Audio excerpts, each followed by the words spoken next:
जय माता दी भक्तों, चैत्र नवरात्रि के तीसरे पावन दिन में आप सभी का स्वागत है।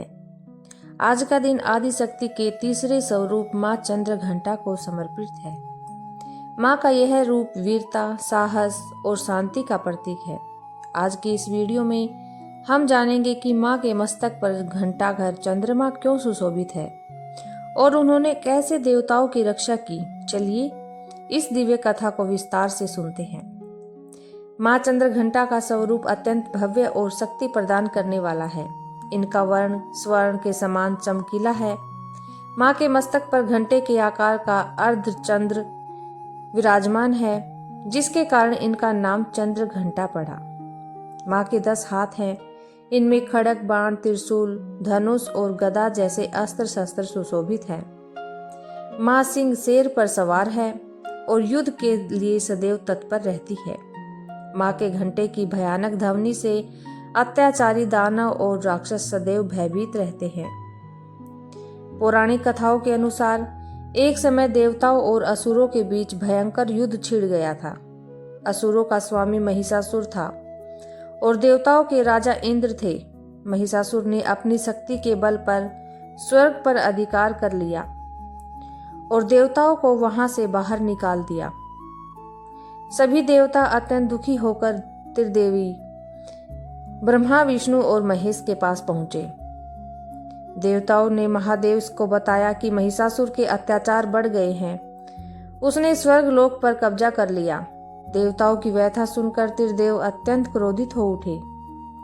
त्रिदेवों के ने क्रोध में एक महान तेज प्रकट हुआ।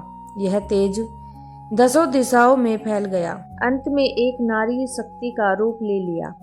देवताओं ने इस देवी को अपने अपने अस्त्र शस्त्र प्रदान किए। भगवान शिव ने अपना त्रिशूल दिया, भगवान विष्णु ने अपना चक्र दिया, इंद्रराज देव ने अपना घंटा प्रदान किया। जब देवी इस युद्ध अवतार में प्रकट हुई तो उनके घंटे की भयानक गर्जना से सारा आकाश गूंज उठा। महिषासुर को लगा कि कोई महान शक्ति उसे चुनौती दे रही है। उसने अपनी सेना के साथ देवी पर आक्रमण कर दिया। माँ चंद्र घंटा ने अपने अस्त्रों और अपनी गर्जना से महिषासुर की विशाल सेना का संहार कर दिया और अंततः पापी महिषासुर का वध कर देवताओं को पुनः स्वर्ग का राज्य दिलाया। माँ चंद्र घंटा की पूजा करने से भक्तों के कष्टों का तुरंत निवारण होता है। वे अपने भक्तों के भय को दूर कर उनमें साहस और विनम्रता का संचार करती हैं। इनकी आराधना करने से व्यक्ति की वाणी में मधुरता आती है और एकाग्रता बढ़ती है। योग साधना में यह दिन मणिपुर चक्र के संबंधित किया जाता है। माँ चंद्र घंटा को दूध या दूध से बनी चीजें जैसे खीर का भोग लगाना अत्यंत शुभ माना जाता है। आज के दिन सुनहरे भूरे रंग के वस्त्र धारण करना फलदायी होता है। माँ की प्रसन्नता के लिए माँ चंद्र घंटा का मंत्र जाप जरूर करें।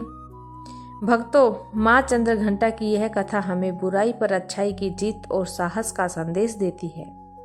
उम्मीद है कि माँ का यह रौद्र और सौम्य रूप आपके जीवन के सभी बाधाओं को दूर करेगा। कल की वीडियो में हम जानेंगे माँ के चौथे स्वरूप माँ कुष्मांडा की कथा, जिन्होंने ब्रह्मांड की रचना की। वीडियो को लाइक करें और कमेंट में जय माँ चंद्र घंटा लिखना न भूलें। जय माता दी लिखिए। भक्ति मार्ग से जुड़े रहने के लिए चैनल को सब्सक्राइब करें। धन्यवाद। जय माता दी।